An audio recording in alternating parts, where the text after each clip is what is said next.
कभी सोचा है कि जब इस ब्रह्मांड का अंत होगा तब क्या होगा? जब सारे तारे बुझ जाएंगे, सारी ऊर्जा खत्म हो जाएगी।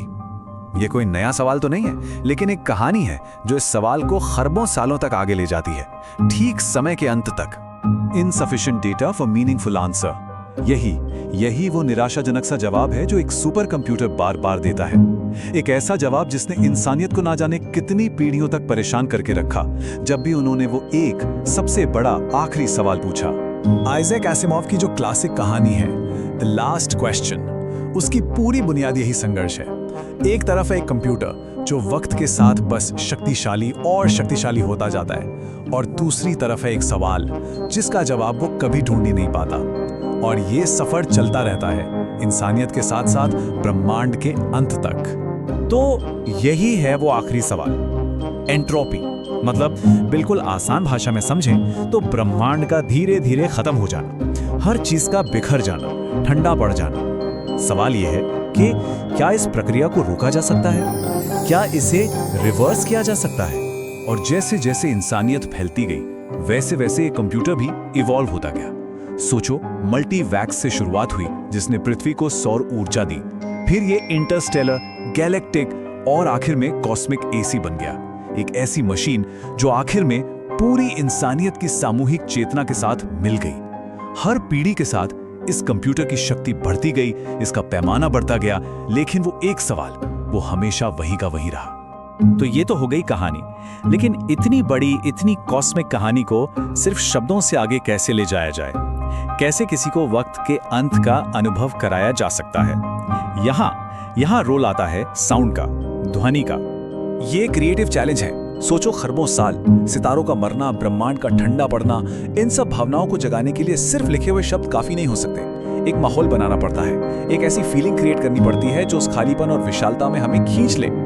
वुल्फ 359 जैसे ऑडियो ड्रामा बिल्कुल यही काम करते हैं। देखो, जब कोई किताब पढ़ता है तो दुनिया उसके दिमाग में बनती है, लेकिन एक ऑडियो ड्रामा में दुनिया कानों में बनती है। साउंड डिजाइन सीधा उस शिप शेप या उस दूर के ग्रह पर ले जाता है, और इससे साइंस फिक्शन एकदम इमीडिएट, एकदम रियल महसूस होने लगती है।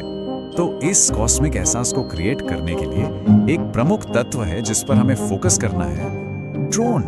नहीं, उड़ने वाला नहीं, साउंड वाला ड्रोन। साउंड डिजाइन की दुनिया में ड्रोन का मतलब है एक निरंतर लंबी चलने वाली ध्वनि जो किसी सीन के बैकग्राउंड में चलती रहती है। ये विशाल स्पेस का एहसास दिला सकती है, किसी रहस्य का या फिर एक अजीब सी शांति का। समझ लो, ये वो कैनवस है जिस पर बाकी सारी ध्वनियां पेंट की जाती हैं। तो संगीत लेखक हैरी स्वॉर्ड का ये कहना बिल्कुल सही है। ये हमें बताता है कि ड्रोन हमें इतना आदिम, इतना शक्तिशाली क्यों महसूस होता है, क्योंकि पैदा होने से पहले भी हम सब अपनी माँ के शरीर की एक लगातार गूंज से घिरे रहते हैं। मतलब ये आवाज हमारे अंदर बहुत गहरी बसी हुई है। और ये सिर्फ कोई साइंस फिक्शन ट्रिक नहीं है, ड्रोन का एक बहुत गहरा सांस्कृतिक और आध्यात्मिक संबंध भी है। सोचो, भारतीय शास्त्रीय संगीत में तानपुरा से लेके जो पूरे संगीत को एक आधार प्रदान करता है, पुराने नाद ब्रह्म के विचार तक, जिसका मतलब है ध्वनि ही ईश्वर है, कि पूरा ब्रह्मांड ही एक कंपन है। ये ड्रोन हमें किसी बहुत बड़ी चीज से जोड़ता है। तो सवाल ये है कि ये कॉस्मिक ध्वनियां आखिर बनती कैसे हैं? चलिए अब इस कला को थोड़ा देखते हैं। देखो, अंतरिक्ष से जुड़ी हम जो भी आवाजें सुनते हैं ना, जैसे किसी स्पेसशिप की गूंज या किसी नेबुला का संगीत, वो असली रिकॉर्डिंग नहीं है, हो भी नहीं सकती। अंतरिक्ष तो एक वैक्यूम है। ये सारी ध्वनियां कलात्मक रचनाएं हैं, कलाकारी है जिसे कलाकार सिंथेसाइजर पर बड़े ध्यान से बनाते हैं। और ये प्रक्रिया अक्सर अराजकता से, यानी बेतरतीबी से शुरू होती है। एक साउंड डिजाइनर एक सिंपल सी इलेक्ट्रॉनिक तरंग से शुरुआत कर सकता है, फिर उसमें रैंडमनेस डाली जाती है, पिच और गति को बदलकर उसे अप्रत्याशित बनाया जाता है। इसके बाद उसमें जोड़ा जाता है ढेर सारा रिवर्ब, ताकि उस ध्वनि को एक जगह, एक वातावरण मिले। और आखिर में इन ध्वनियों को परत दर परत बनाया जाता है, जिससे एक समृद्ध, जटिल टेक्सचर बनता है जो हमेशा बदलता रहता है। तो यहाँ पर सबसे दिलचस्प बात पता है क्या है? साउंड डिजाइनर का ये निर्माण का कार्य अनजाने में असीमोव के सुपर कंप्यूटर के सफर जैसा ही है। चलिए वापस आते हैं बड़ी तस्वीर पर। यहाँ एक कमाल का सादृश्य देखो। एक तरफ वो ईश्वर जैसा कंप्यूटर, कॉस्मिक एसी, और दूसरी तरफ एक इंसान, एक साउंड डिजाइनर। दोनों ही अराजक इनपुट ले रहे हैं और उसे संरक्षित करके एक नई व्यवस्थित वास्तविकता बना रहे हैं। कॉस्मिक एसी ब्रह्मांड का सारा डेटा इकट्ठा करता है। साउंड डिजाइनर अराजक ध्वनि तरंगों को इकट्ठा करता है। दोनों ही इस अराजकता को व्यवस्थित करते हैं ताकि कुछ नया बन सके।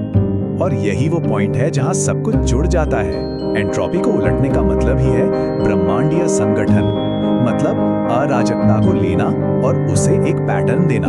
बिल्कुल वैसे ही जैसे साउंड डिजाइन है, शोर को लेना और उसे संगीत या बनावट में बदलना। मतलब जवाब ढूंढने की जो प्रक्रिया थी वही असल में जवाब था। और अब आते हैं कहानी के अंत पर। एक अनंत काल के बाद जब सारे तारे बुझ चुके हैं और सिर्फ कॉस्मिक एसी बचा है, आखिरकार उसके पास जरूरी डेटा इकट्ठा हो जाता है। ब्रह्मांड अब शांत है, ठंडा है, खाली है। एसी के पास अब जवाब है, लेकिन वो ये जवाब बताएगा किसे? इंसानियत तो जा चुकी है, ब्रह्मांड खत्म हो चुका है, वो बिल्कुल अकेला है। और तब कॉस्मिक एसी वो करता है जिसकी किसी ने कल्पना भी नहीं की थी। वो सिर्फ जवाब बोलता नहीं है, वो उसे करके दिखाता है। अराजकता को व्यवस्थित करने के अपने आखिरी परम कार्य में वो एक नए ब्रह्मांड का निर्माता बन जाता है। रोशनी हो जाए, कहानी वहीं आकर खत्म होती है जहां से शुरू हुई थी। इस विचार के साथ कि सृजन का ये चक्र, अराजकता से व्यवस्था बनाने का ये काम, यही वो परम उत्तर है जिसका